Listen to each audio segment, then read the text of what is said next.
पढ़िए इलास्टिसिटी, देखिए unit number 2 शुरू कर रहे हैं हम लोग। कितना, क्या नाम है? Properties of matter. ठीक है, इलास्टिसिटी किसे कहते हैं देखिए ध्यान से, और इलास्टिसिटी के अंदर क्या क्या आता है वो सब पढ़ना है अपने को इस पूरे यूनिट में। इलास्टिसिटी किसे कहते हैं? Properties of matter. जितनी प्रॉपर्टीज हैं वो सब पढ़ेंगे। इलास्टिसिटी, हाँ elasticity is like rubber, rubber को खींचना ना, उसको क्या कहते हैं?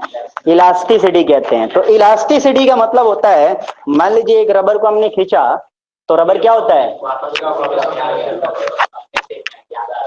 हो जाता है, बोलो यार। तो इस प्रॉपर्टी को क्या कहते हैं? इलास्टिसिटी। क्या कहते हैं? इलास्टिसिटी। तो एक ऐसी प्रॉपर्टी जिस पे किसी भी मटेरियल, कोई भी मटेरियल फोर्स लगाने पर अपना शेप चेंज करता है, बोलो यार, और फिर फोर्स हटा देने पर अपने वापस उसी शेप में आ जाता है। इस प्रॉपर्टी को कौन सी प्रॉपर्टी कहते हैं? छापिए, बोलेंगे तभी छापोगे, लिखिए अपनी मर्जी से, जो बोला वही लिखिए।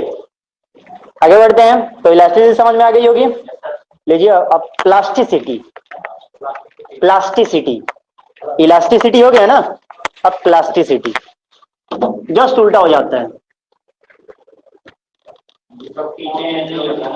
खींचेंगे खींचा ही रह जाएगा। ये प्लास्टिक ये देना, एक देना, उठाओ उठाओ उठाओ उठाओ। खींचोगे, जितने थोड़ा सा खींचोगे तो वापस हो जाएगा, हल्का सा बिल्कुल। इसको खींचोगे वापस आएगा, खींच गया, ये प्लास्टिक है। क्या यार तुम भी हाँ ठीक है ना, अच्छी बात है, अच्छी बात है। तो जब किसी वस्तु को खींचते हैं और वो अपने ओरिजिनल शेप में वापस नहीं आती है तो क्या कहते हैं इसे? प्लास्टिसिटी। उस प्रॉपर्टी को क्या कहते हैं? और अगर ओरिजिनल शेप में वापस आ गया तो इलास्टिसिटी। इतना आसान है, इससे ज्यादा आसान तो कुछ हो सकता है क्या? अंडरपैंट याद आ रहा है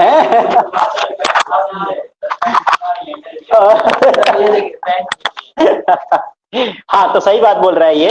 अंडरपैंट में जो लगा हुआ है ना वो क्या है? इलास्टिक है। वो बॉडी क्या है? इलास्टिक है, क्योंकि उसको खींचोगे तो वापस वही आ जाता है, स्ट्रेचेबल है। प्लास्टिक बॉडी क्या है? अभी कुछ प्लास्टिक बॉडी दिख रही है अपने आंखों के सामने? सब कुछ प्लास्टिक है, मतलब एक बार टूट जाएगा तो जुड़ेगा नहीं ना। एक बार ऐसे मुड़ोगे, किसी भी शेप में कर दोगे वो उसी शेप में रह जाएगा। तो इसमें से जो भी चीज दिख रही है वो उसी शेप में हो जाएगी। अभी फिलहाल जो चीज दिख रही है थोड़ी देर के लिए चेंज होता है, थोड़ी देर के लिए, हल्का देर के लिए उसी का डायग्राम बनाना होता है। उसको क्या कहते हैं, कैसे कहते हैं, बता रहा हूं मैं, ठीक है। हाँ जैसे ये वाला पेन है तो इसको थोड़ी देर के लिए ऐसे करोगे तो वापस आ गया, तो इसका मतलब इलास्टिसिटी थोड़ी सी तो है इसमें, लेकिन ज्यादा मोड़ दूंगा तो उसमें भी थोड़ी सी है, थोड़ी सी हल्की सी टूट जाएगा, फिर वापस नहीं आएगा इसका 3 रुपये चला जाएगा इसका 3 रुपये चला जाएगा। तो क्या होगा भाई? ओ हेलो, क्या होगा? तो इलास्टिसिटी प्लस समझ में आ गई। चलिए तो स्ट्रेस देखिए क्या होता है, ध्यान से समझिएगा, ज्यादा समझ में आएगा। ध्यान से नहीं समझिएगा उलझ जाइएगा, ध्यान से समझिएगा। स्ट्रेस क्या होता है, और दूसरा जो टर्म आएगा वो आएगा स्ट्रेन। क्या? स्ट्रेन। तो देखिएगा ध्यान से, तो स्ट्रेस स्ट्रेन किसे कहते हैं? स्ट्रेस और स्ट्रेन किसे कहते हैं? जब मान लीजिए हमने लोड लगाया, हम मान लेते हैं हम लोड लगाते हैं, इधर देखिए, इधर से लोड लगा रहे हैं, ठीक है, इधर से लोड लगा रहे हैं, खींच रहे हैं और इधर खींच रहे हैं, ठीक है। तो खींचेंगे तो टूटेगा ना, टूटेगा। तो जो हम फोर्स लगाते हैं ना, जब हम फोर्स लगा रहे होते हैं तो बॉडी भी रेसिस्ट करने के लिए अपनी तरफ से हमारे उल्टे डायरेक्शन में फोर्स लगा रही होती है। बोलो आया ना, आया ना। तो जब हम इस पे फोर्स लगा रहे होते हैं, हर बॉडी बिस्किट खाते हो, कोई सी भी बिस्किट, हर एक बॉडी टूटने से पहले क्या करती है? इंटरनल फोर्स लगाती है, आया ना, लगाती है। बिल्कुल लगाती है। तो जो बॉडी इंटरनल फोर्स लगा रही है टूटने से पहले पहले, टूटने के बाद तो कोई फोर्स ही नहीं रह जाएगा, बोलो है ना। तो टूटने से पहले पहले जो बॉडी फोर्स लगा रही होती है अपॉन, टूटने से पहले पहले जो बॉडी फोर्स लगा रही होती है अपॉन क्रॉस सेक्शनल एरिया, इसको कहते हैं स्ट्रेस। क्या मतलब हुआ इसका, क्या मतलब हुआ इसका देखते हैं। मान लीजिए हमने 10 किलो न्यूटन लगाया फोर्स, तो नहीं टूट रही है बॉडी, इसका मतलब बॉडी भी 10 किलो न्यूटन लगा रही होगी, तभी तो बैलेंस है, तभी तो नहीं टूट रही है, ठीक है ना। तो 10 न्यूटन ले लेते हैं, किलो न्यूटन बहुत ज्यादा हो रहा है, तो 10 न्यूटन ले लेते हैं। 10 न्यूटन के 10 न्यूटन में मेरे ख्याल से इससे बहुत ज्यादा हो रहा है, लेकिन फिर भी एक ले लेते हैं, मान लेते हैं, ठीक है। हाँ मान लेते हैं। अब ठीक है, अब यहाँ पे देखिए ध्यान से, इसको हम मान लेते हैं 5 सेंटीमीटर स्क्वायर एरिया, ठीक है, 5 सेंटीमीटर स्क्वायर एरिया। तो 5 न्यूटन का हम लोग फोर्स लगा रहे हैं और 5 सेंटीमीटर स्क्वायर एरिया है, तो एक न्यूटन कितना, 1 सेंटीमीटर स्क्वायर पर लगेगा, बोलो यार, 5 से 5 कटेगा, तो 1 न्यूटन 1 सेंटीमीटर स्क्वायर पर लग रहा है, इसी को स्ट्रेस कहते हैं। एक यूनिट स्क्वायर एरिया पर कितना फोर्स लग रहा है, बॉडी इंटरनल फोर्स जो लगा रही है उसकी बात कर रहा हूं, मैं लगा रहा हूं उसकी बात नहीं कर रहा। मैं जो लगाता हूं उसको प्रेशर कहते हैं, क्या कहते हैं, तो मैं इस पे जो लगाऊंगा ना, फोर्स अपॉन एरिया प्रेशर कहलाता है। बॉडी प्रेशर ही है, इंटरनल प्रेशर को हम लोग स्ट्रेस कहते हैं। इंटरनल बॉडी जो अपनी तरफ से लगा रही है ना, हम इधर 10 किलो न्यूटन लगा रहे हैं, तो बॉडी भी लगा रही होगी 10 किलो न्यूटन, बोलो यार, 10 न्यूटन अगर लगा रहे हैं तो बॉडी भी 10 न्यूटन लगा रही होगी। 5 न्यूटन अगर लगा रहे हैं तो बॉडी भी 5 न्यूटन लगा रही होगी, बोलो आया ना। तो अगर हमने 5 न्यूटन इस बॉडी पे ऐसे फोर्स लगाया तो ये नहीं टूट रही, इसका मतलब ये है कि बॉडी भी 5 न्यूटन फोर्स लगा रही होगी।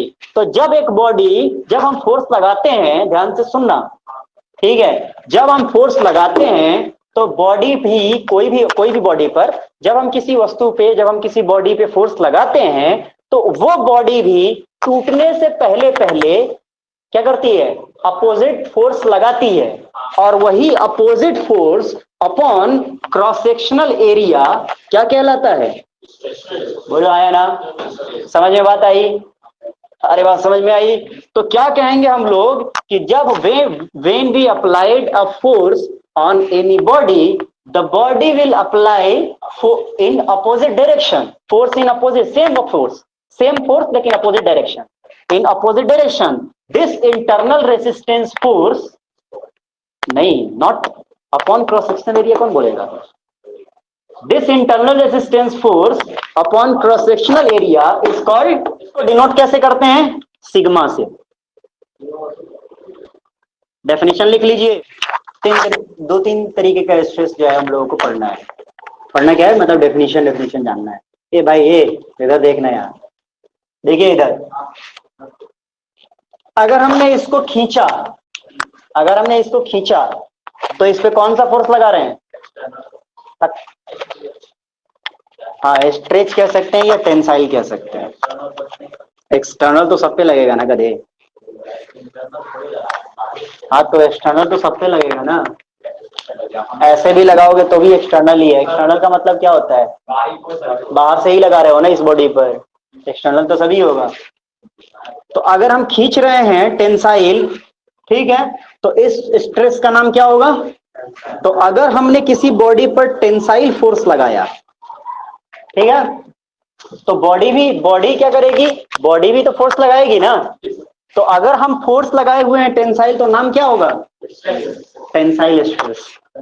कौन सा स्ट्रेस, तो सीधे सीधी बात है, फोर्स के नेचर पर डिपेंड करता है, नाम जो है वो फोर्स के नेचर पर डिपेंड करता है। अगर हमने कंप्रेसिव फोर्स लगाया है, मतलब दबा रहे हैं इसको, तो भी तो चेंज होगी ना, तो भी तो बॉडी टूटने से पहले फोर्स लगाएगी ना। हम दबा रहे हैं तो बॉडी हमारे अपोजिट डायरेक्शन में फोर्स तो लगाएगी, तो हम अगर दबा रहे हैं तो इस स्ट्रेस का नाम क्या होगा, कंप्रेसिव स्ट्रेस। और तीसरा जो स्ट्रेस होता है वो होता है शियर स्ट्रेस। शियर स्ट्रेस किसे कहते हैं, मान लीजिए एक बॉडी है, ऐसे बॉडी चिपकी हुई है, एक बॉडी है, मशीन है मान लेते हैं, ऐसे चलने वाली, ठीक है। तो शियर किसे कहते हैं, शियर फोर्स किसे कहते हैं, जब दो बॉडी आपस में फ्रिक्शन करते हैं तो उनके बीच में जो फोर्स लगता है उसको शियर फोर्स कहते हैं। तो जब बॉडी आपस में कनेक्टेड हो, दो बॉडी आपस में कनेक्टेड हो, एक के ऊपर दूसरा चल रहा हो तो उस वक्त कोई ना कोई फोर्स लगेगा।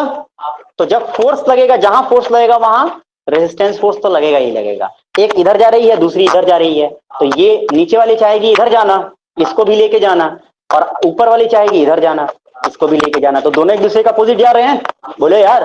तो जाएंगे तो एक दूसरे के अपोजिट फोर्स लगाएंगे ना, तो उस फोर्स का नाम क्या होता है? Shear force. क्या नाम होता है? Shear force. तो इस स्ट्रेस का भी नाम क्या होगा? बोलो यार। इस स्ट्रेस का नाम भी होगा शियर स्ट्रेस। कौन सा स्ट्रेस? Shear stress. तो फोर्स के आधार पर हम लोगों ने इसको कितने पार्ट में बांट दिया? 3 पार्ट में। एक होता है कंप्रेसिव, अगर हमने फोर्स कंप्रेसिव लगाया तो कंप्रेसिव स्ट्रेस, अगर हमने फोर्स टेंसाइल लगाया तो टेंसाइल स्ट्रेस, अगर हमने फोर्स शियर लगाया तो शियर स्ट्रेस। और अगर हमने चारों तरफ से फोर्स लगा दिया, अभी तो हमने एक तरफ से लगाया ना, अगर मान लो चारों तरफ से, हर तरफ से फोर्स लगा दिया, कब लगेगा? पानी के अंदर अगर तुम रहोगे, मान लेते हैं, तो चारों तरफ से पानी तुम्हें दबाएगी, ऐसा कुछ होता है? होता है ना स्विमिंग करते वक्त। तो ऐसा होगा तो फिर कौन सा फोर्स? उसको हम हाइड्रोस्टैटिक फोर्स बोलते हैं। कौन सा फोर्स बोलते हैं? Hydrostatic force. तो इस स्ट्रेस का नाम भी हाइड्रोस्टैटिक होता है। कौन सा? कौन सा? हाइड्रोस्टैटिक। तो जब चारों तरफ से अगर फोर्स लगने लगे किसी भी बॉडी पर, हर तरफ से फोर्स लगने लगे, हर तरफ से फोर्स लगने लगे, तो इस स्ट्रेस को क्या नाम देते हैं? Hydrostatic stress. तो ध्यान से देखिएगा, फोर्स अगर टेंसाइल है तो कौन सा स्ट्रेस? फोर्स अगर कंप्रेसिव है तो कौन सा स्ट्रेस? फोर्स अगर शियर है तो कौन सा स्ट्रेस? और फोर्स अगर हाइड्रोस्टैटिक है तो कौन सा स्ट्रेस? हाइड्रोस्टैटिक मतलब चारों तरफ से फोर्स। तुम्हें कोई दाहिने भी खींच रहा है, बाएं भी खींच रहा है, आगे भी खींच रहा है, पीछे भी खींच रहा है, ऊपर भी खींच रहा है, नीचे भी खींच रहा है, तो सब तरफ अगर खींच रहा है तो सबको बचे, सबसे बचने की कोशिश करोगे ना, तो उस फोर्स को नाम देते हैं हाइड्रोस्टैटिक, और उसी स्ट्रेस का नाम होता है हाइड्रोस्टैटिक स्ट्रेस। इधर अब ध्यान से समझिएगा, ये बॉडी है, अगर हमने इसको मान लेते हैं, इसको खींचा, ये पहले एक जैसे प्लास्टिक खींचा था ना मैंने, तो क्या किया था मैंने, मान लेते हैं प्लास्टिक ऐसे लंबाई है, इस बॉडी की लंबाई है कुछ ना कुछ होगी 10 मीटर मान लेते हैं, एक बॉडी है, इस पे हमने फोर्स लगाया, और फोर्स लगाया तो ये बढ़ेगी, ये वाला कम होगा, ये वाला बढ़ेगा, जितना भी बढ़े उससे मतलब नहीं है। मान लेते हैं ये बढ़ के हो गई 15 मिलीमीटर हो गई, सॉरी मीटर, मीटर में है तो मीटर में देते हैं, मीटर में हो गई। तो बताइए 10 से बढ़ी कितनी? ये मान लेते हैं L1 है, ये मान लेते हैं L2 है, हो गई ना। तो 10 से बढ़ के कितनी हो गई? 15। तो बढ़ी कितनी? 15 माइनस 10 यानी 5 मीटर। बताइए है ना, ये 5 मीटर बढ़ी है यहां से लेके यहां तक। खींचा? क्या है? कुछ नहीं है, खींच रहे हैं, फोर्स लगा रहे हैं, फोर्स लगा है? कुछ भी हो, कोई भी एक बॉडी है जिसको खींचने पे बढ़ रही है, XYZ कोई भी बॉडी हो सकती है, कोई भी बॉडी खींचने पर बढ़ सकती है। कोई आसपास की कोई ऐसी चीज है जो थिन है और उसको खींच रहे हैं तो वो बढ़ रही है, मान लेते हैं, ठीक है। तो इसकी लंबाई थी 10 मीटर, हमने उसको खींचा, खींचा तो कितनी बढ़ गई? 15 हो गई, ठीक है, यहां तक ठीक है। इधर देखना यार, अपने में लगा हुआ है, देख इधर चुपचाप, पहले अपने में लगा हुआ है, बाद में पूछता है कौन सी बॉडी है। सुनने से होता है, सुनने से हो जाता तो अब तक हो गया होता, ऑडियो लेक्चर सुन ले जाके, सुनने से होता है तो 5 मीटर बढ़ गई, ठीक है। अब देखना ये हमारी ओरिजिनल लेंथ कितना था? 10 मीटर। अब बढ़ी कितनी है? तो हर 1 मीटर पर कितना बढ़ा? 0.5। इसी को कहते हैं स्ट्रेन। टूटने से पहले पहले ध्यान रहे, मान लेते हैं इसकी औकात इतनी है कि 15 से 16 हुई ना तो टूट जाएगी, क्योंकि ये पतला होता जा रहा है ना, तुम जो पूछ रहे थे, हाँ जो भी है, तो पतला होता जाएगा। च्युइंगम को कभी खींचे हो? पतला होता जाएगा, पतला होता जाएगा, फिर टूट भी जाएगा, कभी ना कभी तो टूटेगा। तो टूटने से पहले पहले ये बढ़ी, और हर 1 मीटर पर कितना बढ़ी? तो हर मीटर पर निकालने के लिए हमको 10 से डिवाइड कर देना होगा। बोलो यार, 10 से डिवाइड कर देना होगा, तो क्या आ गया? 0.5 आ गया। इसी को कहते हैं स्ट्रेन। अब ये निकलेगा कैसे, फॉर्मूला कैसे निकलेगा? स्ट्रेन को हम लोग डिनोट करते हैं एप्सिलॉन से, ऐसे एप्सिलॉन बोलते हैं इसको, लिख देते हैं लिख देते हैं। तो देखिए ध्यान से फॉर्मूला कैसे आया। ये हमारा दूसरा वाला एल था, ये हमारा पहला वाला एल था, दोनों के बीच का डिफरेंस अपॉन ओरिजिनल वाला एल, इसी से आया क्या हमारा फॉर्मूला 0.5। तो फॉर्मूला कभी भी रटते नहीं है। इसको क्या कहते हैं, डेल एल। डेल एल मतलब difference of L two minus L. Del L, del मतलब डिफरेंस, तो del L upon original L, इसको कहते हैं स्ट्रेन। और इसका नाम क्या होता है, इप्सिलॉन कहते हैं इसको। जो जिससे डिनोट कर रहे हैं ना उसका नाम है इप्सिलॉन। जैसे ई लिखते हैं थे ना, वो ई की तरह वैसे लिख रहे हैं, इसको कहते हैं स्ट्रेन। तो क्या कहते हैं ध्यान से समझिए, डेल एल अपॉन एल मतलब change in length, change in length upon original length, इसको क्या कहते हैं। तो स्ट्रेन का डेफिनेशन क्या हुआ, change in length upon original length. जैसे इसमें बताया था कि जब बॉडी में फोर्स लगा रहे हैं तो बॉडी भी उल्टा फोर्स लगा रही है, वही उल्टा वाला force upon cross sectional area क्या कहलाता है, स्ट्रेस। तो इसका क्या फॉर्मूला होगा, जब बॉडी पे फोर्स लगा रहे हैं तो चेंज इन लेंथ होगा ना, तो कितना बढ़ा या कितना घटा, कंप्रेस करेंगे तो घटेगा और टेंसाइल फोर्स लगाएंगे तो बढ़ेगा। तो change in length upon original length is called what, या फिर ऐसे लिख सकते हैं ratio of change in length upon और एंड ओरिजिनल लेंथ। ठीक है, दोनों का रेशियो है ना। तो चेंज इन लेंथ और ओरिजिनल लेंथ के रेशियो का क्या कहते हैं, देख लीजिए। देखो कितने तरह के होते हैं स्ट्रेन, देखो ध्यान से, बड़ा शानदार है, देखिए ध्यान से। सब है, कोई जॉब कर रहा है, कोई कहीं जाके कर रहा है, कोई अपना क्लास खोल के बैठा हुआ है बिहार में, सब अपना अपना काम कर रहा है। बताएंगे बताएंगे फिर किसी दिन। स्ट्रेन की बात करते हैं, इधर देखो। देख इधर, देख इधर पहले लॉन्गिट्यूडनल स्ट्रेन, नाम देखो, लॉन्गिट्यूडनल और लैटरल, लॉन्गिट्यूडनल और लैटरल, लॉन्गिट्यूडिनल और एक है लैटरल। ध्यान से समझना, समझ में आ जाएगा, बड़ा सा आसान सा है।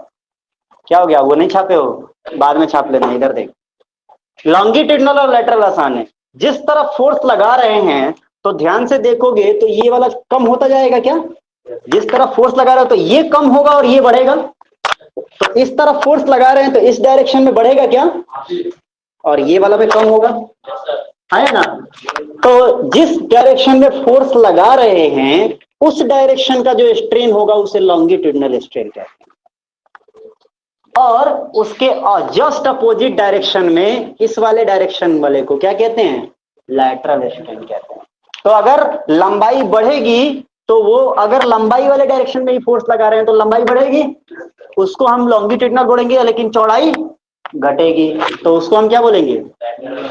तो अगर एक बढ़ रही है तो दूसरी, तो मतलब अगर लॉन्गिट्यूडनल प्लस होएगा तो लैटरल माइनस होएगा। बोलो आया ना। हाँ एक ही होगा, बिल्कुल जाहिर सी बात है, एक एक बढ़ेगा तो दूसरा घटेगा ना। हाँ तो वही कह रहा हूँ कि एक तरफ अगर ये बढ़ रही है तो ये दूसरी वाली क्या हो जाएगी, घट जाएगी। तो यानी कि अगर लॉन्गिट्यूडनल पॉजिटिव हो रहा है तो लेटरल, और जस्ट अपोजिट अगर इसको ऐसे दबाओगे ये घटेगा तो ये बढ़ेगा नहीं, समझ रहे हो। तो ये वाला निगेटिव हो जाएगा तो ये वाला पॉजिटिव हो जाएगा।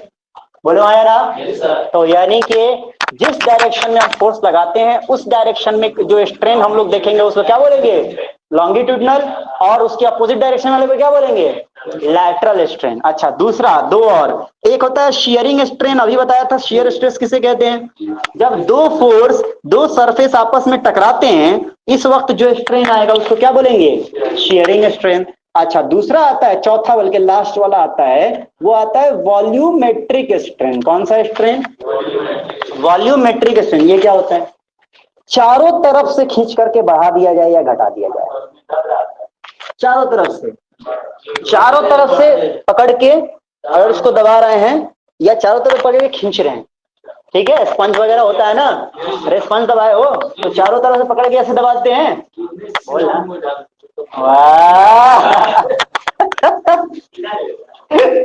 देखो तो स्पंज वगैरह अगर हम चारों तरफ से, अरे वो फोम वगैरह होता है ना, फोम, अरे फोम होता है, फोम को पानी में डुबोगे तो उसको उसको अगर पानी को निकालना है तो चारों तरफ से पकड़ के ऐसे दबाते हो, तो वो चारों तरफ से पकड़ के जब दबाओगे ना तो वो छोटा छोटा हो जाएगा। अरे बोले ना, तो चारों तरफ से अगर दबाओगे तो चारों तरफ से छोटा होएगा, और अगर खींचोगे तो चारों तरफ से बड़ा होएगा।